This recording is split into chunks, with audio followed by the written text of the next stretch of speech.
Hi. Hope everybody is enjoying themselves. If you all come on back. Thanks. So I'm just going to get started. My name is Lisa Davis. I'm the manager of tour and teacher initiatives at the Smart Museum of Art, which means I do the teacher programs and work with schools. And the Smart, if you haven't been there, is about 2 blocks north of where we are right now. I don't know which way I'm pointing, but please come and visit us if you get a chance. And if you need my contact information, I do like to work with teachers and try to build tours around what you guys are doing in the classroom. My information is on the literature that's just outside, so please go ahead and grab that. I'm also here, of course, to introduce Terry Evans. We're very pleased to have her with us today.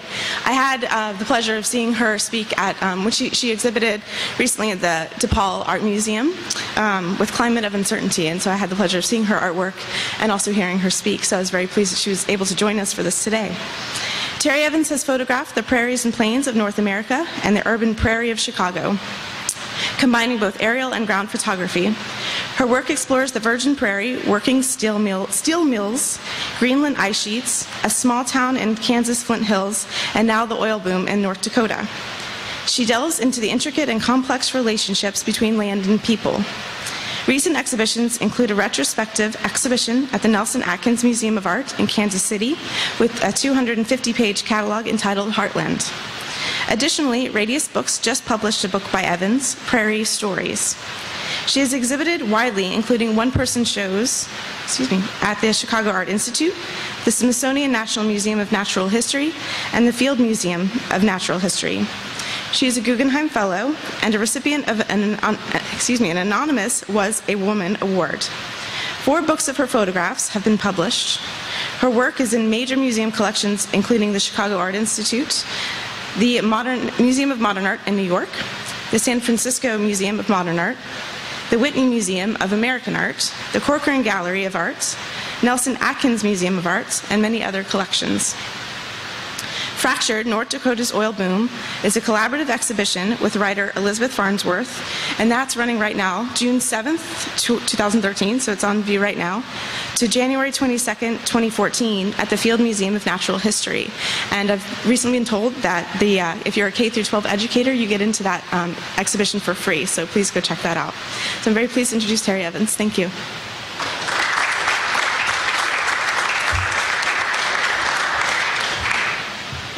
Oh, thank you, Lisa, for that lovely introduction.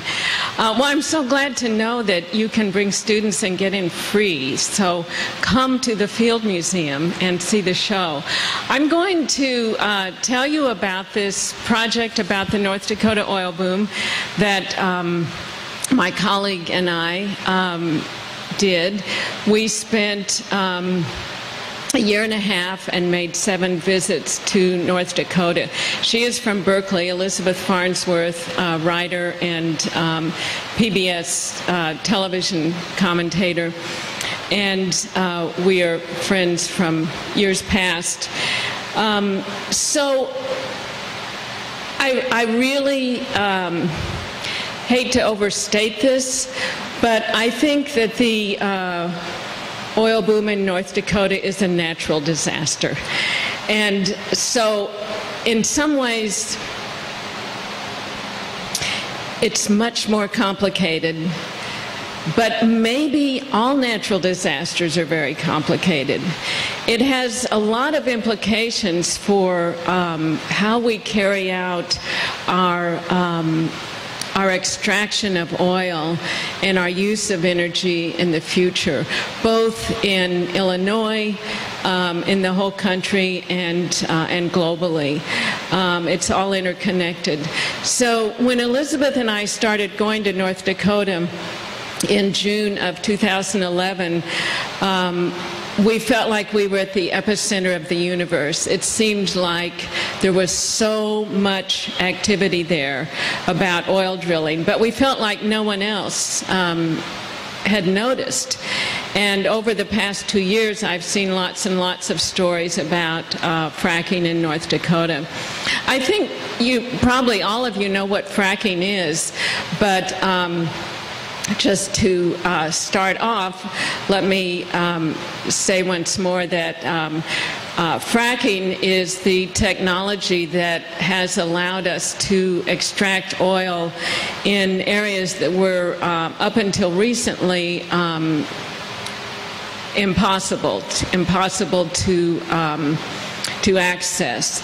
So I think it was about 10 years ago or more that the fracking technology was developed that allows the drill to go down about 2 miles deep and then to go across horizontally to access oil that is buried in shale.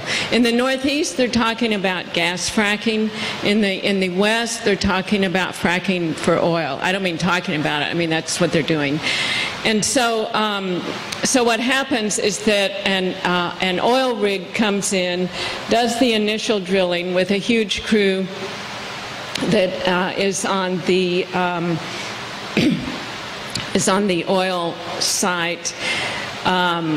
The oil pad, and they do the drilling, and then they move out, and then a fracking crew comes in, and that is another company, and they have all of their trucks with sand and water and high pressure cables and hoses, and they direct those cables down 2,000 feet or whatever the depth is there and across, and then they follow that with the sand and water and chemicals, many chemicals which up until now have been unknown because in the Cheney administration oil companies were exempt from all regulations about what kinds of materials were used in fracking.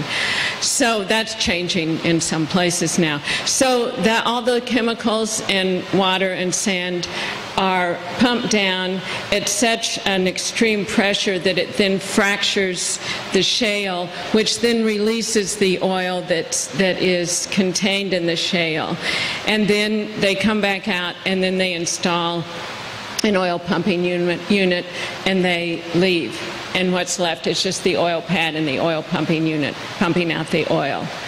So that's what we were looking at. We were looking at how widespread this is. So where we were in North Dakota, it's the northwest quadrant of North Dakota, and it's a very storied landscape. It's the landscape of Lewis and Clark. Lewis and Clark spent the longest time in that area of any place where they camped. They camped near the Mandan Indians. This picture shows the confluence of the Yellowstone and the Missouri rivers. And so that is just an introduction to show the topography of the area.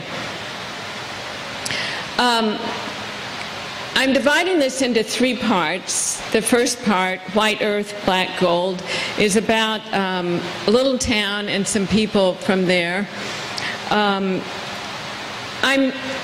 think that perhaps the way to understand the complex issues about fracking is to tell stories.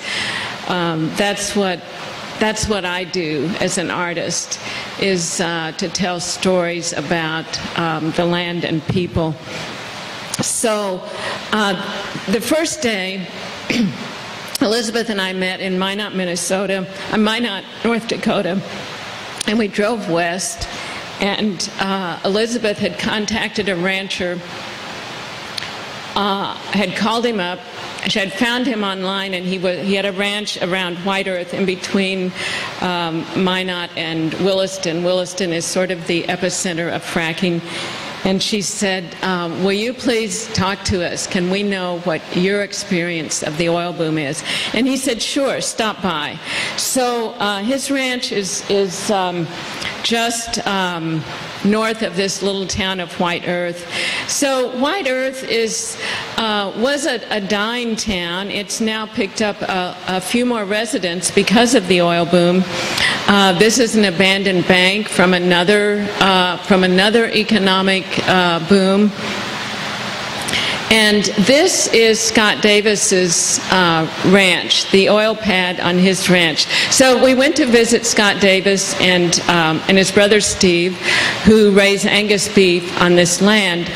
And we asked him if he would take us to the oil pad on his land.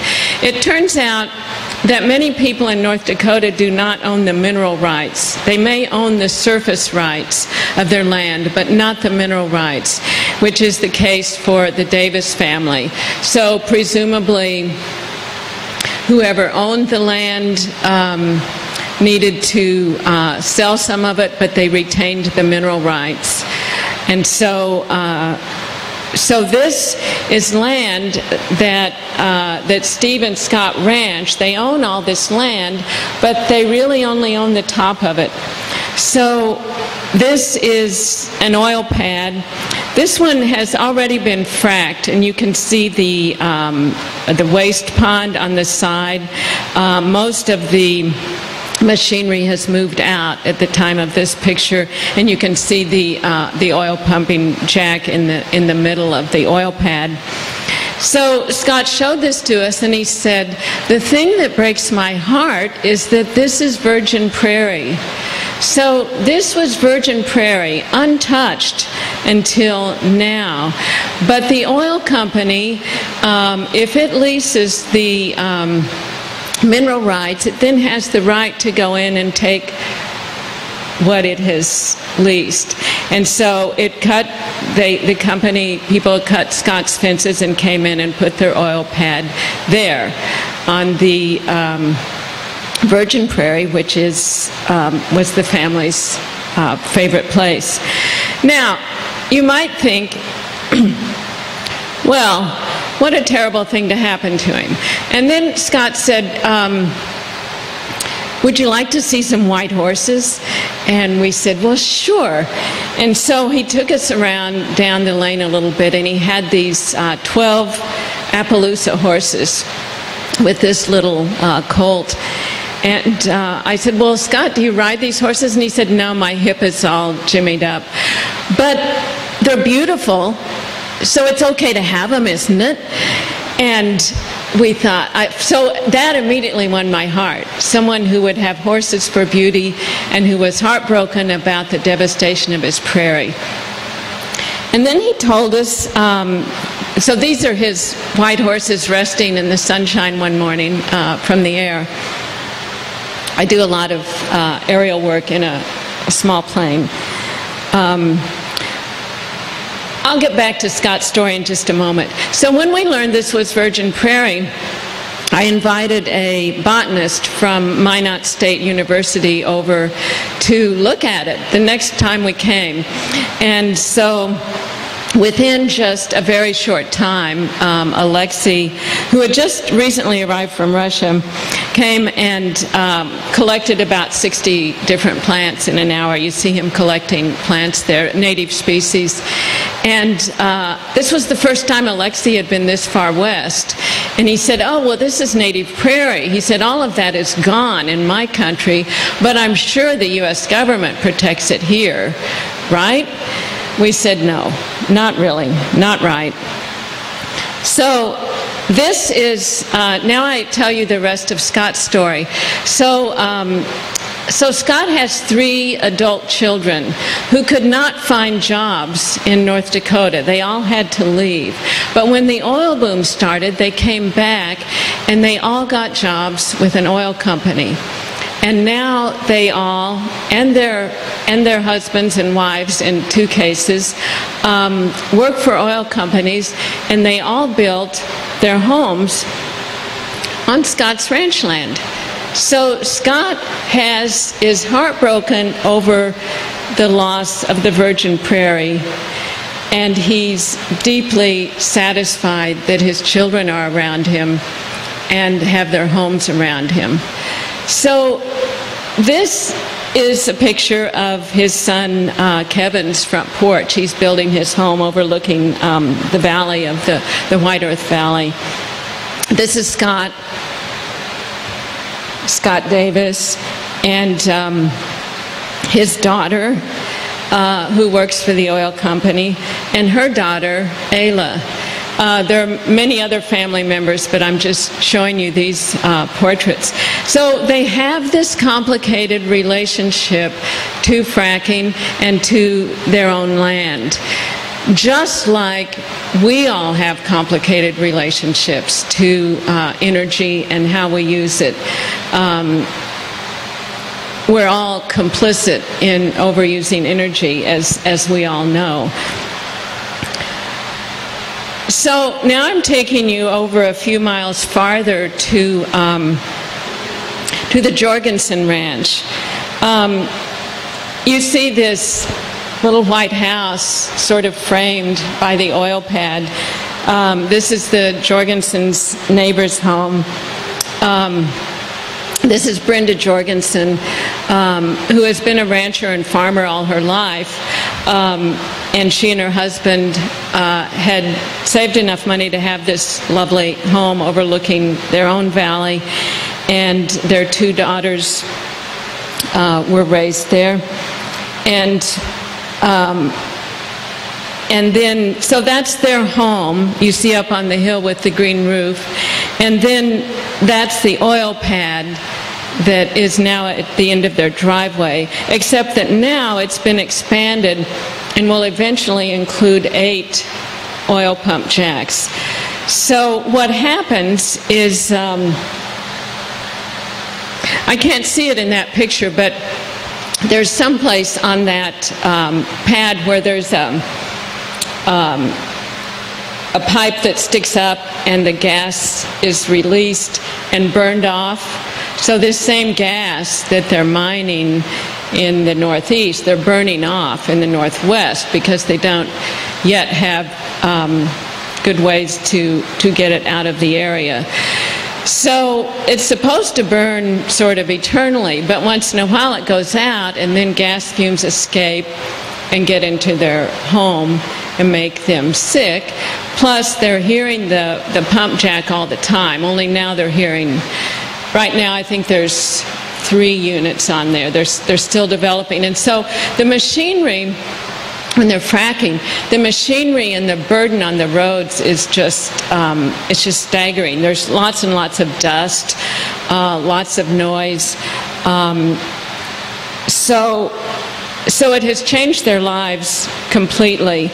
And this is the view out of their back window onto this valley. And now there is a large pipeline that goes across that valley. Let's see, sort of right here. And that was dug this past winter. I took the picture in November and it happened in January. And it cut across their fields. In fact, it prevented Richard from having access to one of his pastures.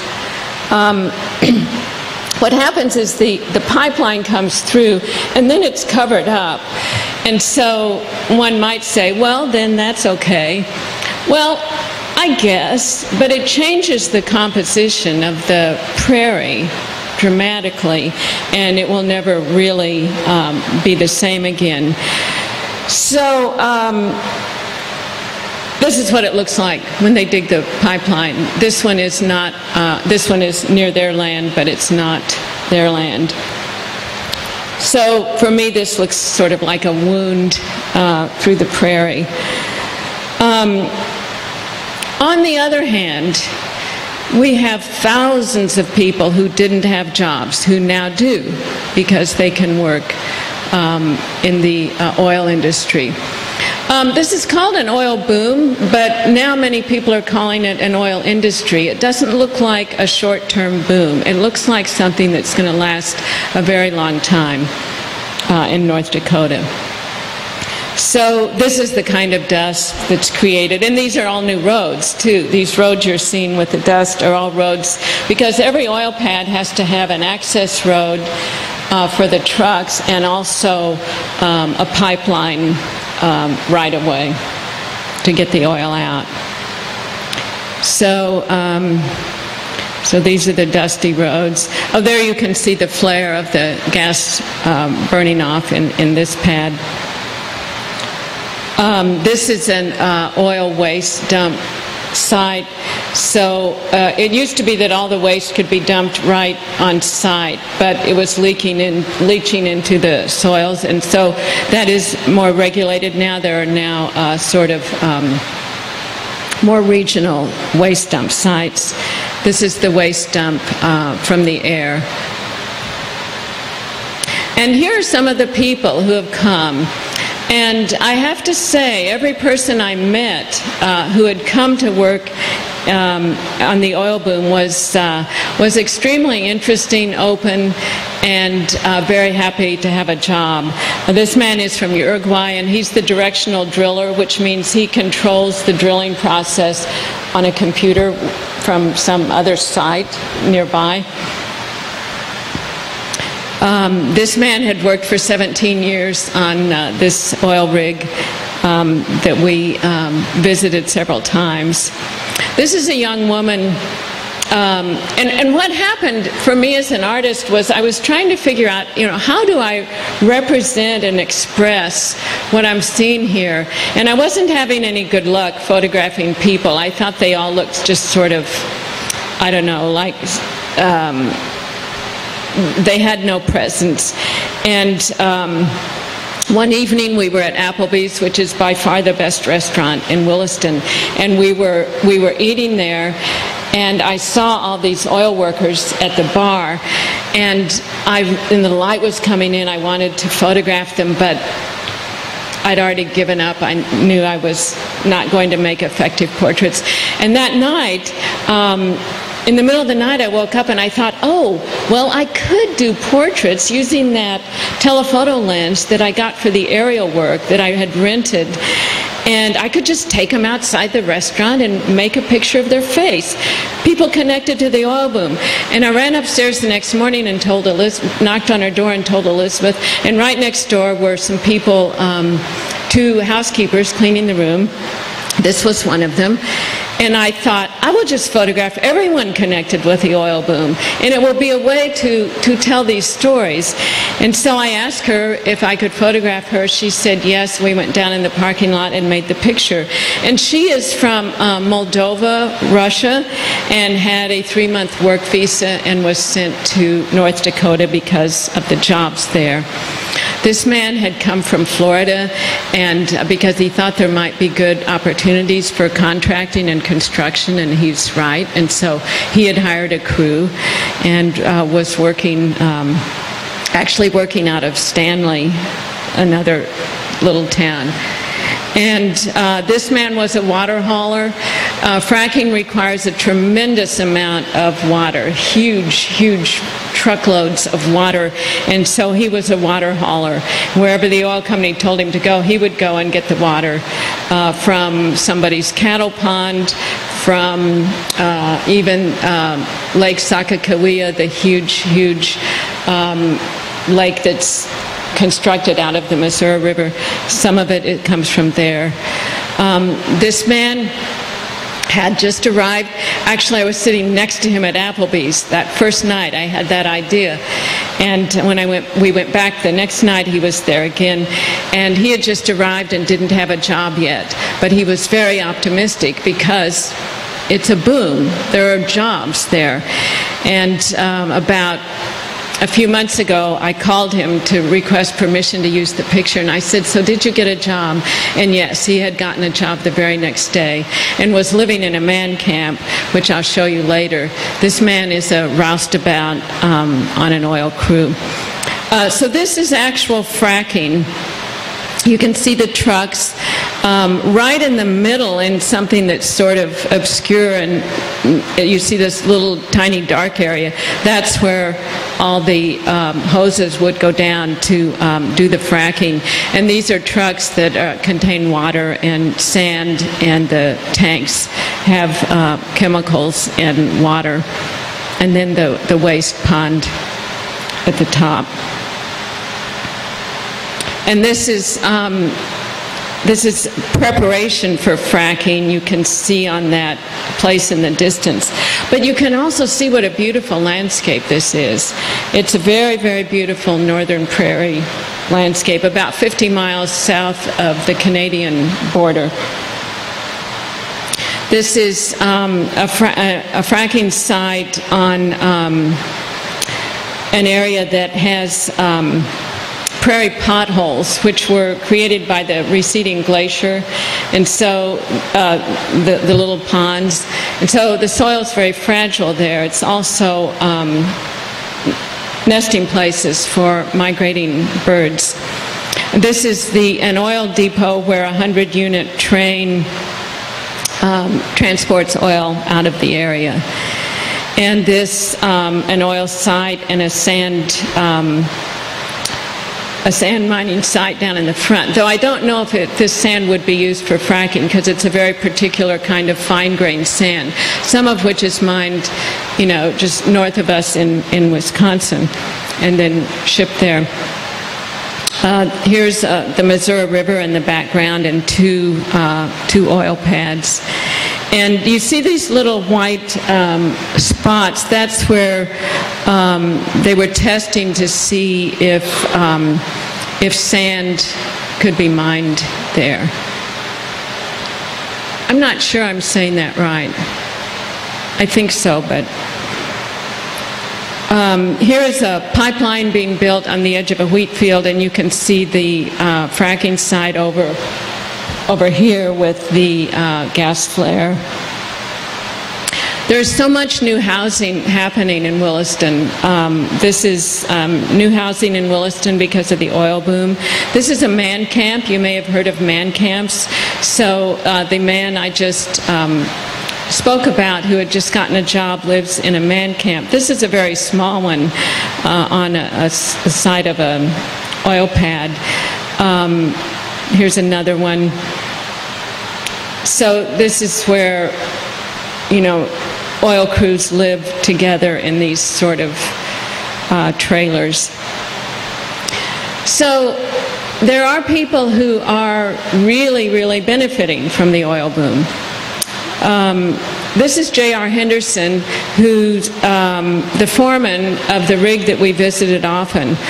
He's a cowboy, and on his 2 weeks at home, he's a cowboy, and he's saving enough money to build a large enough herd of cattle that he can quit this job.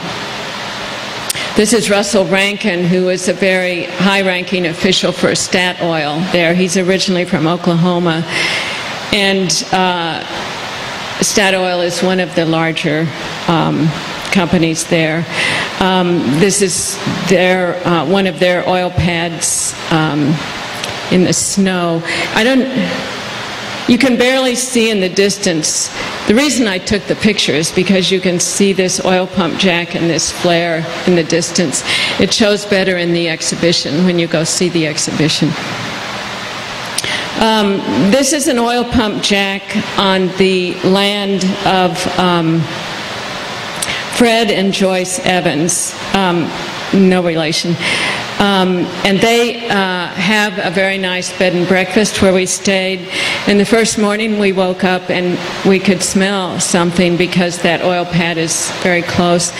And we said, "Is that oil we smell?" And he said, "It is. Smells like money, doesn't it?" And so, and he talked about how it smelled like money and roses. So what he did was go around and buy up a lot of the mineral leases from his neighbors when they were in hard times and needed to sell. So he is a wealthy man, he and his family.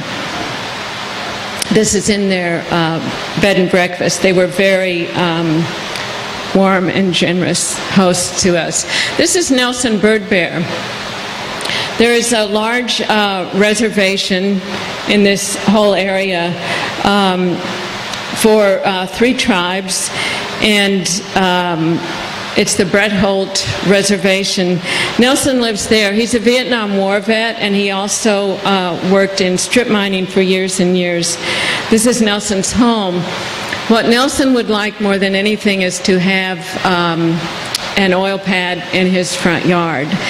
And I said, but Nelson, it would be so noisy. Wouldn't that bother you? And he said, no, I worked in strip mining for years. It's not going to bother me. So, so again, we have, I thought, so many contradictions that we all know in our own lives, but that are kind of in boldface in the midst of the oil boom in North Dakota. This is a ring of stones that would anchor the teepees for the probably the Mandan Indians in the summer when they would make summer camp. This is right above White Earth, where I started. This man is a retired banker and owns a large ranch and has leased all of his mineral rights. And when we mentioned how difficult the infrastructure is now, the dusty roads, the dirt, the thousands of trucks, he said, well, just give us time. You know, it will all settle down in a few years. So, and this is Edith from Wild Rose, tiny town.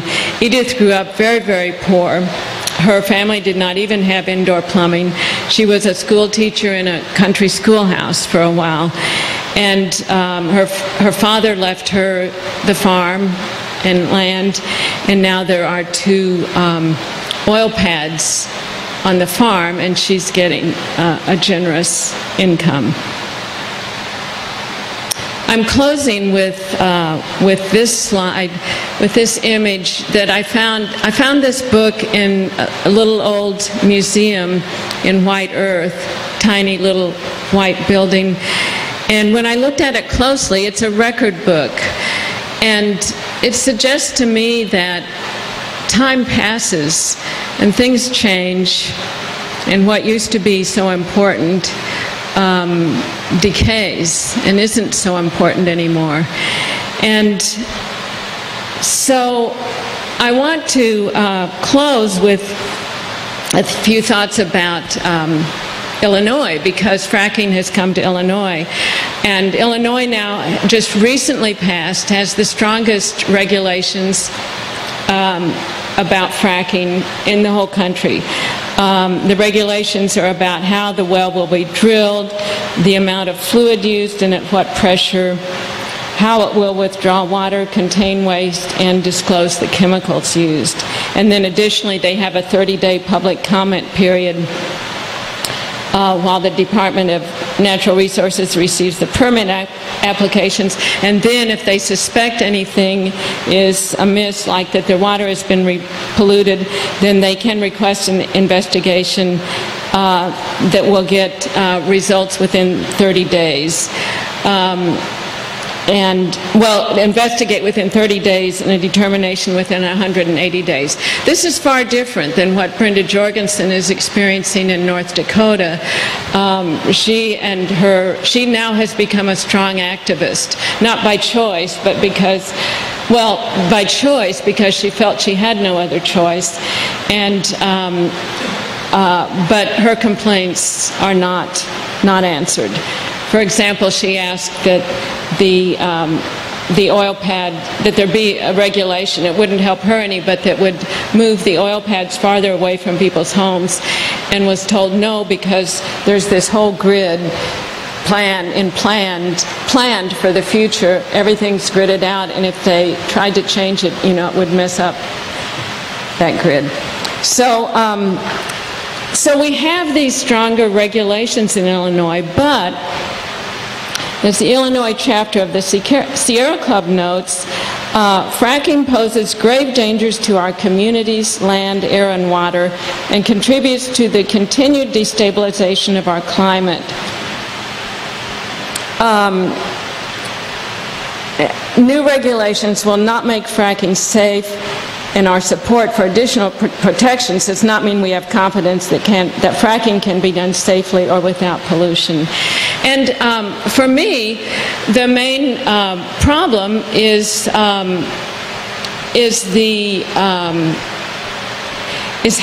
fracking puts more carbon in the air and increases the rate of climate change. So, as Jill Schneider showed us, the power of looking backward at geologic time. And so I want to mention a few things from this article from the Chronicle of Higher Education, which is about looking back at history to understand how to direct our futures. And here's a quote from Julia Thomas, Associate Professor of History at the University of Notre Dame. Climate change or climate collapse and all of its related global transformations is a world-altering force, one more devastating and more definitive than any other. She called for an environmental turn in the field, one that foregrounds climate as a protagonist in human affairs. And the article is about how what disastrous climate change happened in the 17th century. Only in this case it was because of decreasing temperatures, because of many volcanic eruptions which had lowered the temperature by just a few degrees, but enough to cancel out the growing season in many countries and to increase extreme cold. And the article points out how this, then because people were hungry and starving and unhappy, this also contributed to war. And that in the entire 17th century, Europe experienced only 3 days of complete peace. The fatal synergy among climate change, revolution, war, and rebellion produced human mortality on a scale seldom seen before and never since. In China, the emperor acknowledged that over half the population perished.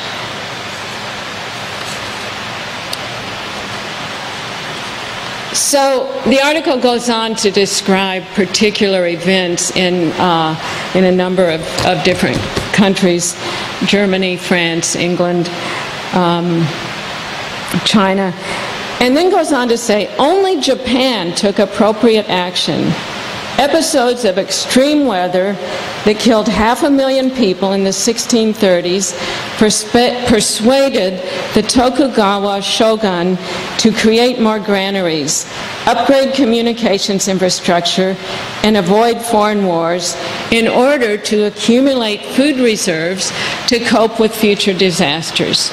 So although extreme weather persisted, Japan enjoyed peace and prosperity. So we could do this. You know, we could do this now. But as the paleontologist Richard Fortey has observed, there is a kind of optimism built into our species that seems to prefer to live in the comfortable present rather than confront the possibility of destruction, with the result that human beings are never prepared for natural disasters. But the thing that gives me hope is that all of you teach children or people who are young adults. And isn't it that this generation that can have an effect? Now here is a much more minor example. But my children's generation reduced smoking. They went home and told their parents, you shouldn't smoke, that's a dirty, nasty habit, and it's not good for you. And so, you know, now we don't have smoking in restaurants or on planes or, you know, it's much, much different than when I was growing up. So can't we teachers raise the consciousness of the children in our classes? No matter what we teach, it relates to everything. And can't we do that and then encourage these children to educate their parents? Because we need to take responsibility for turning around climate change, or these very children and their children will be living in a vastly different world. They will anyway, and we will all need, and they will all need to adapt to that. but it can be better, and we can learn to live with less, and we can learn what it means to pay attention and to move more slowly, as Jill told us in the first session today. So thank you very much.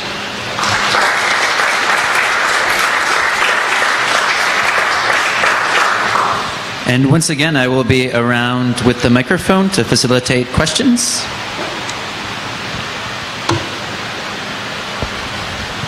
You highlighted at the very beginning a ranch owner and his children who had left and then returned to work for the oil company. They're obviously, you know, they can see advantages and disadvantages of it. What was their what did you get that their overall opinion of the industry was? Well, it's interesting. Can you hear me? I have on this. Okay.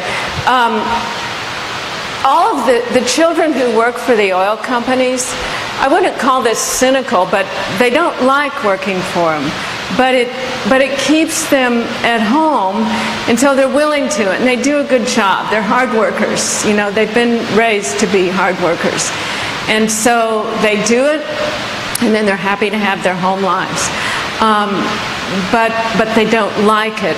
And the reason I put in the picture of the little Ayla, who's now she's about 2, but it's because I wonder what her life will be like.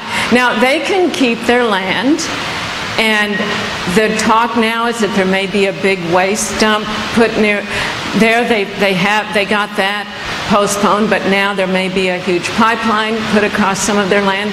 So I feel like their land will keep changing, and whether or not it remains a viable place, I don't know. But I got an email from Scott, the rancher whose portrait I showed you. His brother is much more, Steve is much more against it than Scott is. Scott has the family. Steve is single, and but is also in his early 50s. And I got an email from Scott, and I said, how's everything? And he told me in the process, he went through a divorce in the process of our work there, and he now has a tiny little house on the land where his children are.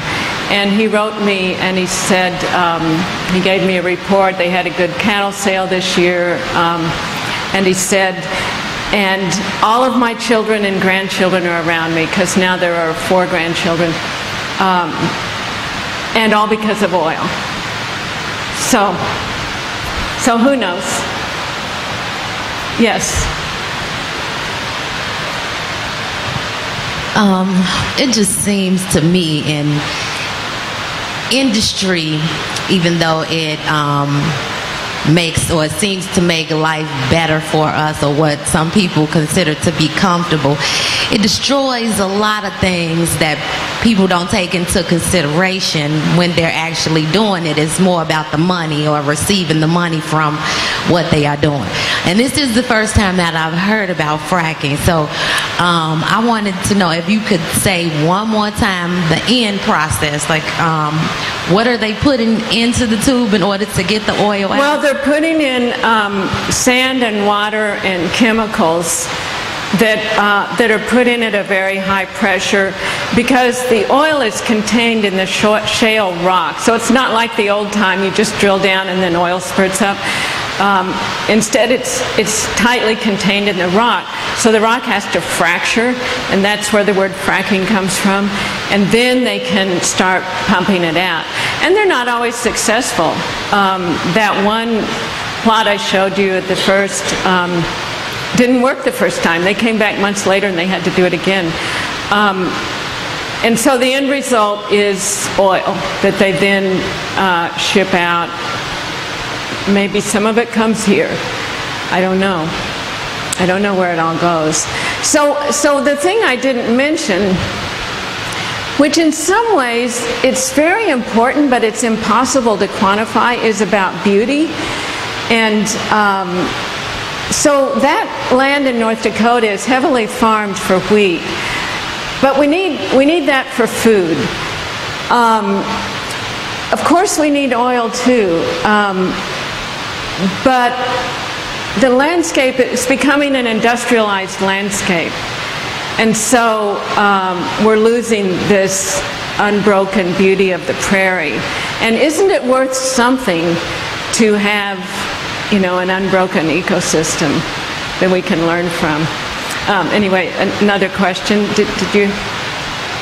Hi, I teach economics, and economists are less about emotion, I guess, and they're about hardcore kind of incentives. And I feel like the drilling companies are giving very tangible incentives to the people, which is why it's a somewhat easy decision for some of these people to make. And I guess as activists, how do we make that kind of same argument on the other side, not just about beauty, but what other incentives that are tangible to these people can activists give so that it makes it a much more difficult decision? Well, the main incentive is the effect on climate change. And we have all the statistics, whether, you know, one believes or not that humans cause climate change doesn't really matter because it's happening. And so we're having increasing droughts, and that does have to do with carbon in the atmosphere. And so we can selfishly go ahead and not change. And one big problem is that we don't have a national energy policy to put any energy regulations in place. But that's a very, very real effect. It's just that it's, you know, it's not about money you can put in your pocket today, but it's a very real and tangible effect.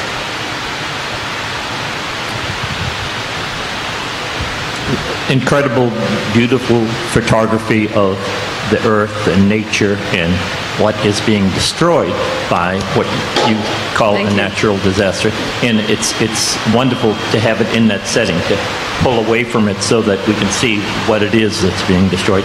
And the faces, what was strange was some of the faces look so American, and then you pointed out that one is a Russian immigrant, and she looks like she could have been a Depression face from the early, just wonderful, wonderful faces. But my question is, how long, you talked about a boom turning into an industry, how long is this going to happen? And the other thing is that the overall presentation is somewhat depressing because it's sort of like Saudi Arabia. These people are benefiting tremendously, but you know what we're doing to the earth is very, very sad. But my question has to do with the boom to the industry. Is this going to be a 50-year thing, a 100-year? Well, we talked with the director of mineral resources in Bismarck. We interviewed him. He's the one who gives out all the permits. And he said 15 to 20 years, but that he really thinks longer. But anything you look up will say, you know, a minimum of 15 to 20 years. I also wanted to take the prerogative to ask one question. A theme that was explored yesterday in the Institute was how natural disasters only emerge when natural events or changes to the environment are exacerbated by human factors, and economic vulnerability as well as other forms of social and political vulnerabilities are pointed to as one key factor that exacerbates changes to the environment to make them disastrous. And one thing that I thought was especially interesting about your presentation is how, due to the oil wealth that's been produced and distributed among the workers, this is a case where it seems economic vulnerability is perhaps less of an issue for those immediately affected by these changes to the environment. And so my question is, during your time in North Dakota and talking with people, did you get a sense of the economic issues that have led to perhaps the effects of these dramatic changes on the land being experienced in lesser or greater ways across the current residents and the newcomers within North Dakota?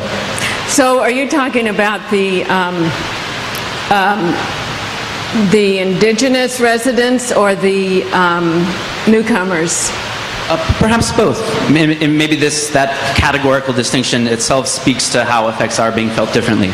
Well, the interesting thing for the long-time permanent, we would say, residents is that all the prices are going up. So maybe a retired person who had an apartment in Williston for, a low rent has been kicked out because now they can charge thousands of dollars a month rent to the oil workers. So that's something that has happened to local residents. And then, and then the main thing is the inconvenience.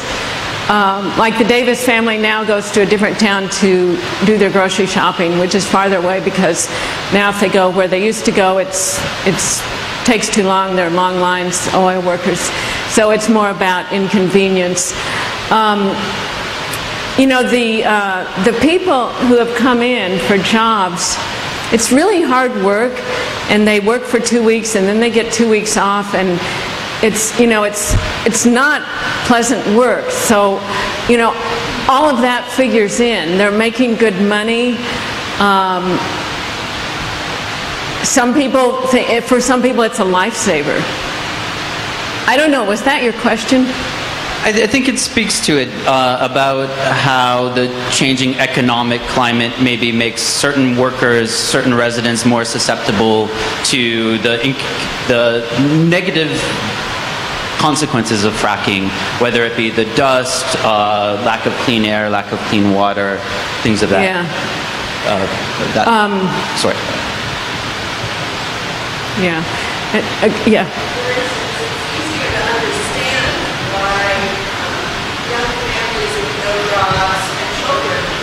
Would be susceptible to making a decision to give away their land, essentially.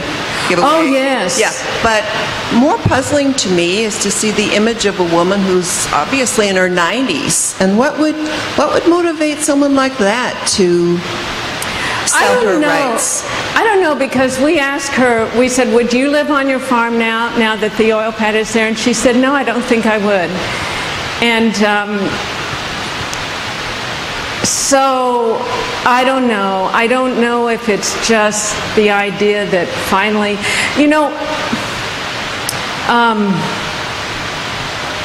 I don't know. Having wealth means people think about you differently. I suspect she might think. Poor Edith, now she's wealthy.